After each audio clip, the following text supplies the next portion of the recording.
Labadiena, sveiki įsijungę tiesioginę transliaciją Top Sport 1 lyga jūsų ekranuose ir šiandien čia 28-ojo turo rungtynės. Panevėžio ekrano sudėtis atrodo taip. Nepaminėjau dar tiesa Panevėžio B komandos vyriausiojo trenerio Povilas Lukšys yra strategas ir čia 11 metrų baudinys, vos prasidėjus bandymas Bukeliui. Antroji rungtynių minutė ir kamuolys vartuose. Panevėžio ekranas išsiveržia į priekį vos prasidėjus rungtynėm. Taras Hevlik muša įvartį čia, ukrainietis, 33 numeris ir jam pavyksta pasižymėti vos prasidėjus.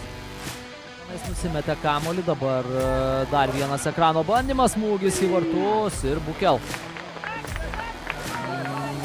Ten atrodo, Rokas Rasimavičius, dažną tokį manevrą bandė atlikti.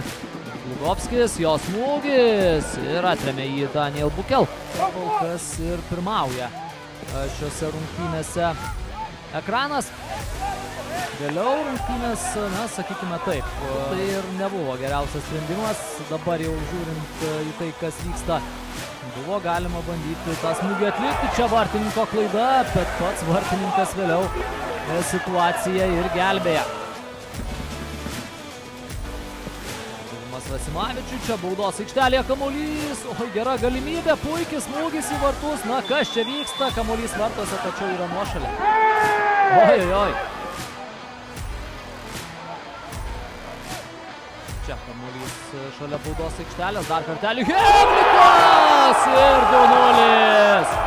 Tarasas Heblikas, koks puikus čia smūgis, koks puikus įvartis ir ekrano pranašumas auga dabar. Bravo šioje situacijoje ukrainiečiui, jo dublis ir puikiai paspręsta situacija, techniškas smūgis.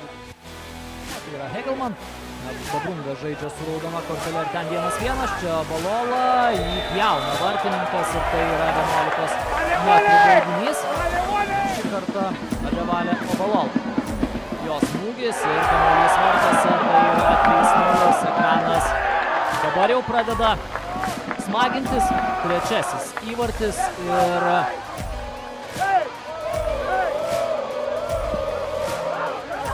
viskas šiuose išpuolį. Zabarauskas pavėja kamuolį. Baudos aikštelė kamuolys, kaip gražiai praleido kamuolį Emilis Grinkus.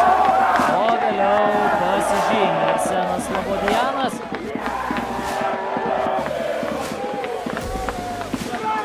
Ekranas 4-0. Pirmauja 21 metų ukrainietis. Dabar pasižymė. Kas baigėsi dabar? Nusprendžia duodami išvėžto laiko nebepridėti. Nusprendžia, kad 4-0 yra labiau nei įtikinama Panevėžio ekrano persvara.